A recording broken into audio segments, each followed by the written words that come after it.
অন্যদিকে ব্যাটে রান পাচ্ছেন সাব্বির, সেক্ষেত্রে তাকে কি সুযোগ দেওয়া উচিত? আবারও বিপিএল এ খুব একটা মন্দ খেলেননি, সবারই জানা আছে। সাব্বির যেদিন খেলেন সেদিন জয় এনে দেওয়ার মতোই খেলেন।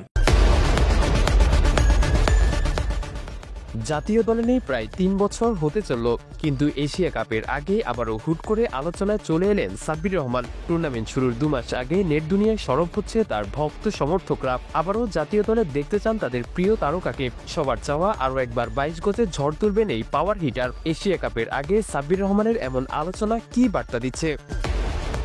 সামনে আরও একটা টি-20 এশিয়া কাপ, যার সুবাদে আরও একবার আলোচনায় উঠে এলেন সাব্বির রহমান। ২০১৬ সালে যেভাবে ব্যাটিং করেছিলেন তিনি, এটা আজও মনে ধরে রেখেছে তার ভক্ত সমর্থকরা। তাই হুট করেই আবার পুনরায় ক্রিকেট পাড়ায় সরব হচ্ছে তার ভক্তরা। আরও একবার তাকে দেখতে চান জাতীয় দলে। সাব্বির রহমান নামটা এদেশের কোটি ক্রিকেট প্রেমীর কাছে এক আক্ষেপের গল্প বললেও বড় ধরনের কোনো ভুল হবে না। অপার সম্ভাবনা এবং সামর্থ্য নিয়ে ২২ গজে পদার্পণ করলেও সময়ের সাথে সাথে উন্নতির বদলে নিজের অবনতির দিকে নজর ছিল। ২০১৭ সালে সাব্বিরের খেলা দেখে ওজি কিংবদন্তি স্পিনার নাখন লায়ন তাকে সম্বোধন করেছিলেন বাংলার বিরাট কোহলি নামে, কিন্তু অকালে অল্প সময়ের ব্যবধানে হারিয়ে যান তিনি। তবুও ২০২৫ এশিয়া কাপ সামনে রেখে আলোচনায় উঠে এসেছে সাব্বিরের নাম। বিশেষ করে মিডল অর্ডারের জটিলতা নিঃসরণে অনেকেই দেখছেন তাকে সঠিক সমাধান হিসেবে। সবশেষ ২ সিরিজে দাপটে জয় পেলেও টাইগারদের ৫ নম্বর পজিশন নিয়ে সমস্যা স্পষ্ট। যেখানে এতদিন খেলেছিলেন মেহেদী হাসান, কিন্তু পারফরমেন্সের দিক থেকে নিজের সেরাটা দিতে পারেননি ওয়ানডে ক্যাপ্টেন। তাছাড়া মিরাজের ব্যাটিং এর ধারা আধুনিক টি-20-র সঙ্গে মানানসই নয়। তাই বিশ্লেষকদের মতে মিরাজকে বাদ দিয়ে বিকল্প কাউকে ভাবা উচিত নির্বাচকদের।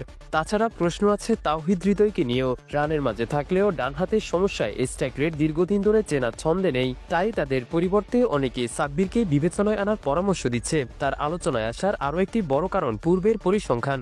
২০১৬ এশিয়া কাপে দুনিয়ার সব সেরা ব্যাটারদের পেছনে ফেলে টুর্নামেন্টে সেরা হওয়ার পর অনেকেই তাকে নিয়ে বড় স্বপ্নের জাল বুনতে শুরু করেছিলেন। পুরো আসরে ৫ ম্যাচ খেলে পাক্কা ৪৪ গড়ে ১৭৬ করেছিলেন তিনি।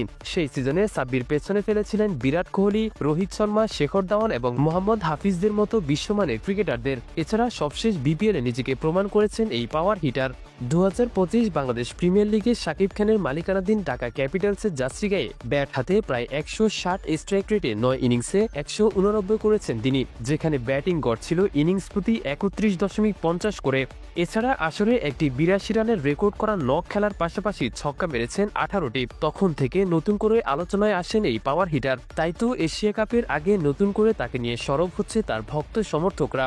অনেকেই মনে করেন মেহেদী মিরাজ, নাইম শেখদের বাদ দিয়ে সাব্বিরকে ফেরানো উচিত জাতীয় দলে।